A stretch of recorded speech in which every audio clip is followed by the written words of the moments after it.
আমি অন্তর্বর্তীকালীন সরকারকে বলবো, আপনারা জানেন জীবন দিয়ে, রক্ত দিয়ে এবং জীবনের মায়া ত্যাগ করে হাজার মানুষ 5ই আগস্টে যুদ্ধে অংশগ্রহণ করেছে। সেখানে মিথ্যা মামলার জন্য নয়, চাঁদাবাজি করার জন্য নয়, দখলদারি করার জন্য নয়, এই মানুষকে মুক্তি দেওয়ার জন্য, মানুষকে আজাদ করার জন্য। যদি আবারও মিথ্যা মামলা হয়, আমি প্রত্যেকটা থানা ঘেরাও করব। ইসলামী ছাত্র আন্দোলন বরিশাল মহানগর শাখা কর্তৃক আয়োজিত আজকে এই সম্মেলনের সম্মানিত সভাপতি, নেতৃবৃন্দ, সকল স্তরের ছাত্র ভাইয়ার আমার, আল্লাহ পাকের শুকর যে মাওলাই করিম আপনাকে আমাকে মহৎ এক উদ্দেশ্য সামনে নিয়ে এই মজলিস উপস্থিত হওয়ার তৌফিক দান করেছেন, এর জন্য শুকরিয়া দান সবাই বলে আলহামদুলিল্লাহ। আমরা আল্লাহর কাছে দোয়া করি, যেই সমস্ত ভাইয়েরা বন্যার মধ্যে আছেন, দুঃখ দুর্দশার মধ্যে আছেন, ফেনী, নোয়াখালী, কুমিল্লা, লক্ষ্মীপুর সহ যেই সমস্ত এলাকায় পানি উঠে গেছে, পানির মধ্যে মানুষ আবদ্ধ অবস্থায় আছে, আমরা আল্লাহর কাছে দোয়া করি, আল্লাহ তুমি এই বিপদ থেকে আমাদের সবাইকে হেফাজত করো এবং জলদি জলদি গজব থেকে আমাদেরকে পরিত্রাণ দান করো। এবং আমি বাংলাদেশের নয়, গোটা দুনিয়ার সমস্ত মানুষকে অনুরোধ করব, আসুন আমরা সম্মিলিতভাবে ওই সমস্ত ভাইয়েরা, বোনেরা যারা দুঃখ এবং দুর্দশার মধ্যে জীবন কাটাচ্ছেন, আমরা তাদের পাশে দাঁড়াই। এরপরে আসুন, বাংলাদেশ নতুনভাবে স্বাধীন হয়েছে গত 5ই আগস্ট। এই 5ই আগস্টের নতুন স্বাধীনতায় আমরা সম্পৃক্ত ছিলাম। যারা সম্পৃক্ত ছিলাম, এরকম অনেক ভাই আজকে শহীদ হয়ে গেছেন। আল্লাহর কাছে দোয়া করি, আল্লাহ যেন তাদের জীবনের সমস্ত গুনাহ খাতা মাফ করে দেন। ওই আন্দোলনে যারা শরিক হয়েছিলাম, এরকম অনেক ভাই আজকে আহত, হসপিটালে কাতরাচ্ছেন, কারোর চক্ষু নেই, হাত নেই, পাও নেই। যারা যেই অবস্থায় আসেন না কেন, আল্লাহর কাছে দোয়া করি, আল্লাহ যেন জলদি জলদি তাদেরকে সুস্থ করে দেন। বৈষম্য বিরোধী আন্দোলন চলছিল বাংলাদেশে, সেখানে আমরা আমাদের সাধ্য অনুযায়ী, আমাদের শক্তি অনুযায়ী ঝাঁপিয়ে পড়েছিলাম। আল্লাহর কাছে দোয়া করেছিলাম, আল্লাহ যেন এই দুই চোখে এই স্বৈরাচার উৎখাতের দর্শন আমাদেরকে দেখিয়ে দেন। আল্লাহ পাক রব্বুল আলামিন সেই দোয়াও কবুল করেছেন। 5ই আগস্ট দ্বিতীয়বার বাংলাদেশ কেন স্বাধীন হয়েছিল? মানুষ মুক্তি পাওয়ার জন্য, নতুনভাবে আজাদ হওয়ার জন্য, বৈষম্য দূর করার জন্য, সাম্য, মানবিক মর্যাদা, সামাজিক ন্যায় বিচার প্রতিষ্ঠিত করার জন্য, যেখানে সাম্প্রদায়িক কোনো দাঙ্গা থাকবে না। আমাদের দেশ সম্প্রীতির, সম্প্রদায় সম্প্রীতির এক দেশ, যেখানে কে মুসলমান, কে হিন্দু, কে খ্রিস্টান, কে বৌদ্ধ, কে দলিত, কে ব্রাহ্মণ, কে সৈয়দ, কে চৌকিদার, কে ধনী, কে গরিব, কে শিক্ষিত, কে মূর্খ, কে বংশীয়, কে নন বংশীয়, এর কোনো ভেদাভেদ থাকবে না। আমরা বাংলাদেশের নাগরিক, আমরা সবাই সমান, সবার অধিকার সমান, সবাই শিক্ষার অধিকার সমান, বস্ত্রের অধিকার সমান, খাদ্যের অধিকার সমান, চিকিৎসার অধিকার সমান, বস্ত্রের অধিকার সমান থাকবে। এরকম এক বাংলাদেশ দেখার জন্যই আমরা 5ই আগস্ট জীবন দিয়েছিলাম, রক্ত দিয়েছিলাম, আন্দোলন করেছিলাম। কিন্তু আমরা কি দেখলাম, কি দেখেছি? 5ই আগস্টের দ্বিতীয় স্বাধীনতার পরে আবার লুট, তরাস, খুন, হত্যা, দখলদারি, চাঁদাবাজি, এর জন্য তো বাংলাদেশের মানুষ জীবন দেয় নাই। এর জন্য তো বাংলাদেশের মানুষ রক্ত দেয় নাই। এর জন্য তো বাংলাদেশের মানুষ আহত নিহত হয় নাই।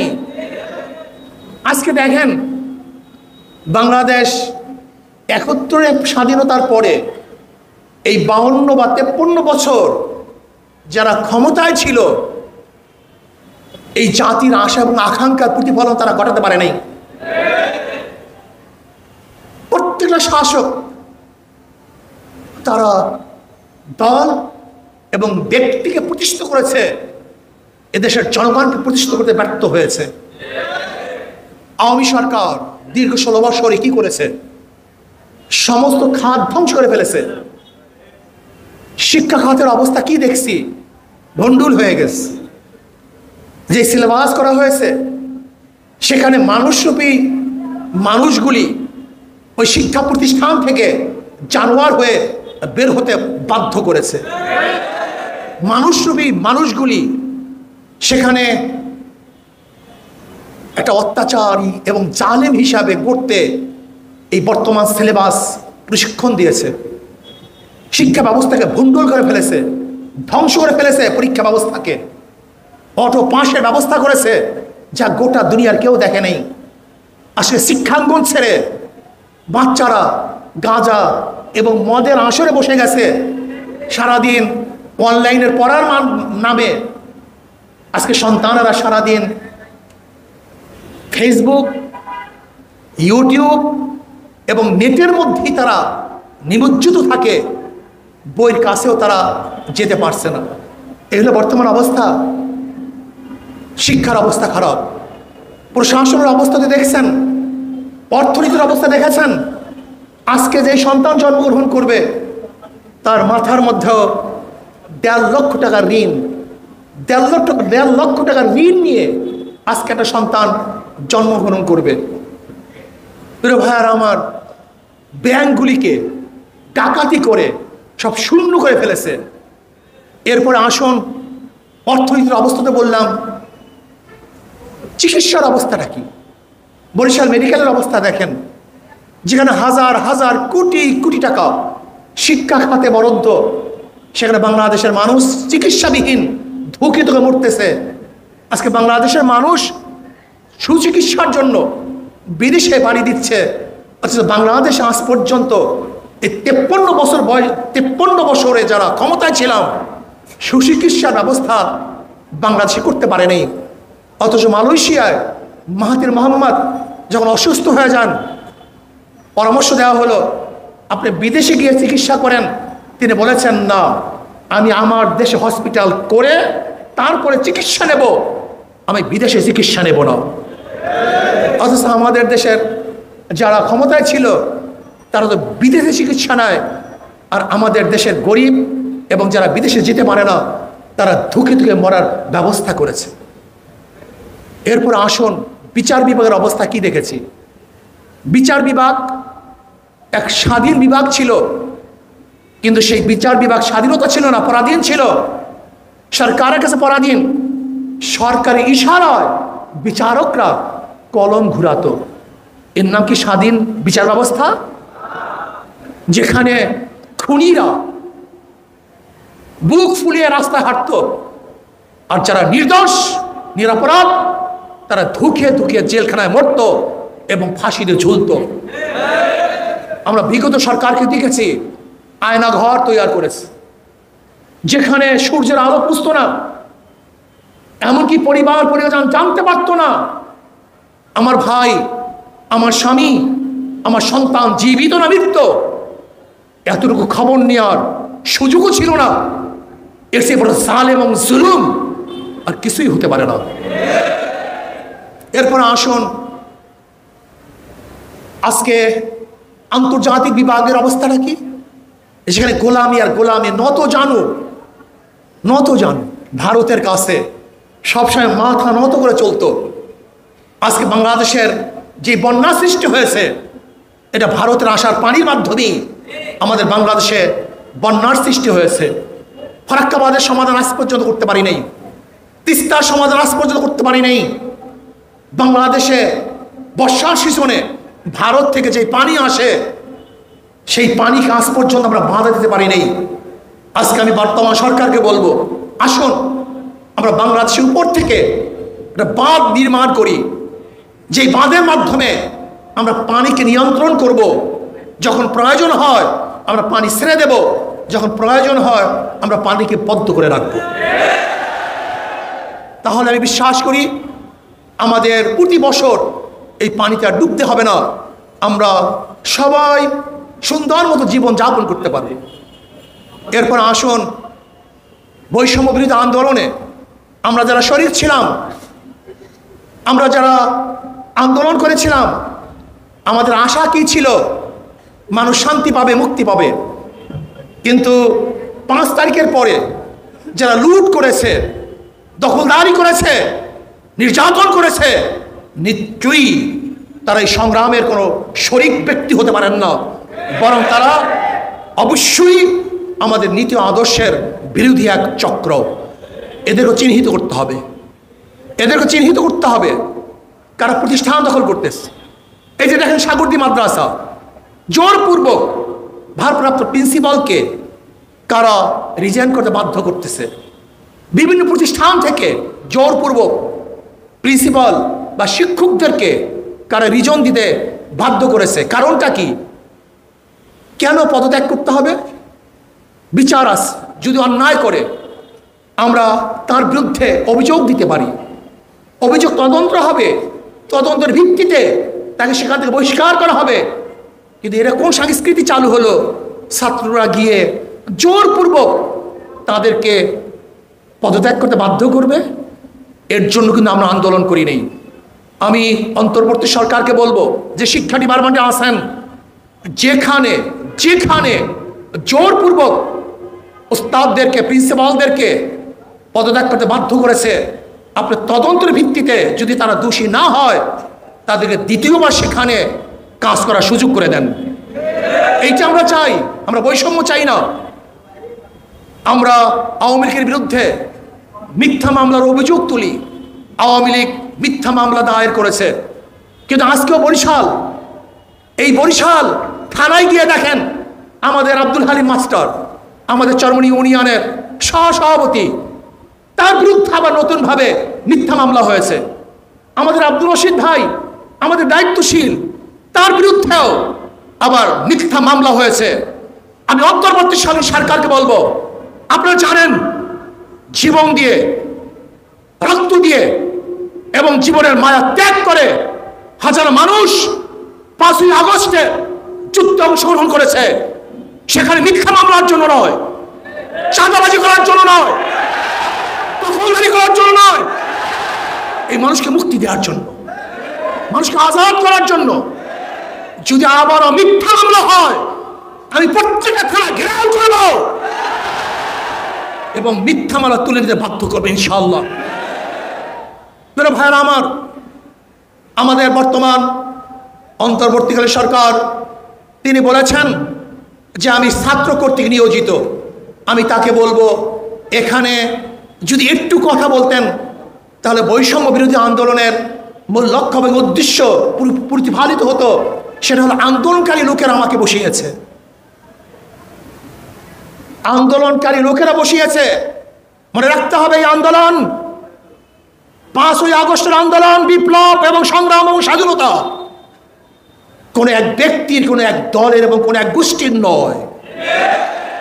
মনে রাখতে হবে, এটা বাংলাদেশকে যারা মুক্ত করতে চায়, জাতিকে যারা স্বাধীনতা ঘোষণা করতে চায়, যারা মানুষের অধিকারকে ফিরিয়ে দিতে চায়, এই আন্দোলন সবার আন্দোলন, এই আন্দোলন সবার আন্দোলন। এর জন্য আমি বর্তমান অন্তর্বর্তীকালীন সরকারকে বলবো, সংস্কার করুন। যেখানে যেখানে সংস্কারের প্রয়োজন আপনি সুন্দর মতো সংস্কার করুন। রাতারাতি যারা ক্ষমতায় যেতে চান, আমিও তাদেরকে বলবো, আগে দখল মুক্ত করেন, দখলদারি করার অভ্যাস ত্যাগ করুন, তারপরে দ্বিতীয়বার ক্ষমতা যাওয়ার স্বপ্ন দেখুন। 16 বছর কোথায় ছিলেন? আজকেই টাউন হলে সমস্ত জায়গাগুলি ব্যানার দিয়ে আটকিয়ে ফেলেছেন, ব্যানার দিয়ে আটকিয়ে ফেলেছেন। এর কারণটা কোথায়? এই দখলদারি মুক্ত করার জন্য আন্দোলন করেছে। একারা দখল করবেন না? 16 বছর কোথায় ছিলেন? কি করেছেন? কোথায় ছিল আপনাদের ফেস্টুনি? কোথায় ছিল আপনাদের ব্যানার? আপনাদের কি পাওয়ার আছে আমরা জানি, আপনাদের কি শক্তি আছে আমরা সবাই জানি। খবরদার, স্পষ্ট কথা বলতে চাই, স্বৈরাচারী শেখ হাসিনার বিরুদ্ধে আন্দোলন করেছি, সংগ্রাম করেছি, রাস্তায় নেমেছি, বুক পেতে দিয়েছি, মানুষ শহীদ হয়েছে, মানুষ বিকলাঙ্গ হয়েছে, মানুষ আহত হয়েছে, নিহত হয়েছে, কিন্তু পিছপা হয় নাই। আমরা যোদ্ধার জাতি, আমরা আমরা রক্ত দিতে জানি, আমরা শহীদ হতে জানি, আমরা বুক পেতে সামনে দাঁড়াতে জানি। আমরা আবু বকরের বংশধর, আমরা ওমরের বংশধর, আমরা ওসমানের বংশধর, আমরা আলীর বংশধর, আমরা খালিদ বিন ওয়ালিদের বংশধর, আমরা শাহজালালের বংশধর, ইসহাকের বংশধর, ফজলুল বংশধর, রিসাউদ্দিনের বংশধর। যদি বাংলাদেশ ইসলামের খেলাফ কেউ কথা বলতে চায়, কেউ চক্ষু উন্মোচন করে ইসলামের বিরুদ্ধে, কেউ আঙ্গুল তুলে, ওই আঙ্গুল ভেঙে দেবে ইনশাআল্লাহ, ওই চক্ষু পেছাবে ইনশাআল্লাহ। কেউ ভাববেন না যে শেখ হাসিনা গেছে, বামপন্থী বিপ্লব হবে, এই সমস্ত স্বপ্ন দেখার কোনো সুযোগ নেই। এই স্বপ্ন দেখেন না। বাংলাদেশের মানুষ সচেতন, ইসলামী ছাত্র আন্দোলনে বিশ্বাস করে। নীতি ও আদর্শের বাহিরে 1000 বার যদি দল পরিবর্তন হয়, 1000 বার যদি নেতা পরিবর্তন হয়, না, এদের শান্তি হবে না, এদেশে মানুষ মুক্তি পাবে না। এর জন্য আমাদের শায়খ ওমর চন্দ্র বড়াল্লাহ মার্কাতে বলেছেন, শুধু নেতা নয়, নীতির পরিবর্তন চাই। রুহানিয়াত ও জিহাদের সমানত প্রয়াস, যেখানে আদর্শ থাকবে না, নীতি থাকবে না, এদের মাধ্যমে দেশ পরিবর্তন হতে পারে না। জামাতকে বলবো, আপনাদের জন্য চরম সুযোগ চলে আসছে, অত্যন্ত সুযোগ। হক্কানি ওলামায়ে কেরামের সাথে আপনাদের সাথে যে বিরূপ আছে, যে মতনৈক্য আছে, যেহেতু কালকে নির্বাচন নয়, নির্বাচন একটু সময় লাগবে, সংস্কার করার পরে নির্বাচন হবে। কাজে আমি জামাতকে বলবো, হক্কানি ওলামায়ে কেরামের সাথে আপনাদের যে মতনৈক্য আছে, জলদি জলদি সেই মতনৈক্যগুলি দূর করে ফেলেন।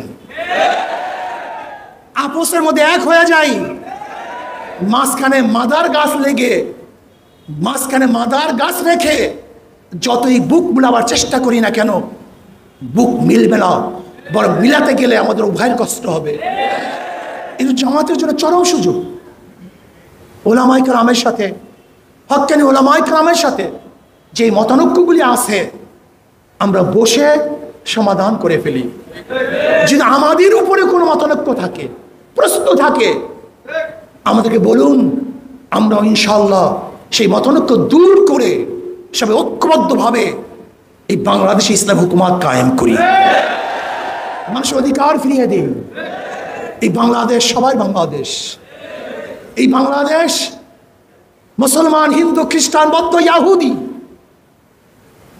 যারা এই বাংলাদেশের নাগরিক, তাদের জন্য সমান অধিকার বাস্তবায়ন করতে চাই।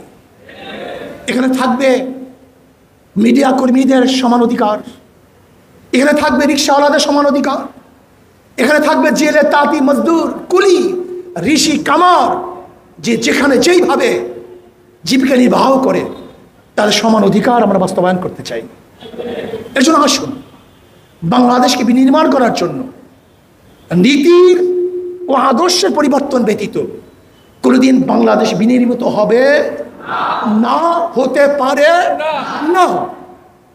কাজে আমরা সম্মিলিতভাবে আদর্শ এবং নীতি চরিত্রকে পরিবর্তন করে বাংলাদেশকে গড়ার চেষ্টা করি, বাংলাদেশকে নির্মাণ করার চেষ্টা করি। সতর্ক থাকুন, সতর্ক থাকুন। প্রতি বিপ্লব ঘটাবার জন্য হাজারো চেষ্টা চলবে, চলতেছে, চলবে। সতর্ক থাকুন।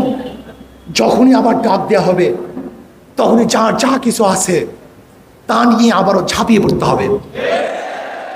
আর অন্তর্বর্তীকালীন সরকার যদি বৈষম্যতা করে, একতরফা কাজ করে, একদিকে ঝুঁকে যায়, অন্য কাউকে বিয়োগ করার মেজাজ বা মেধা তাদের মধ্যে প্রস্ফুটিত হয়, তাহলে কিন্তু এটা বাংলাদেশের জন্য অশনি সংকেত, এটা ভালো হবে না। আপনাকে মনে রাখতে হবে কারা এই আন্দোলন করেছে, কারা এই সংগ্রাম করেছে, সবাইকে নিয়ে কাজ করতে হবে। কোনো একদিক ঝুঁকবেন না।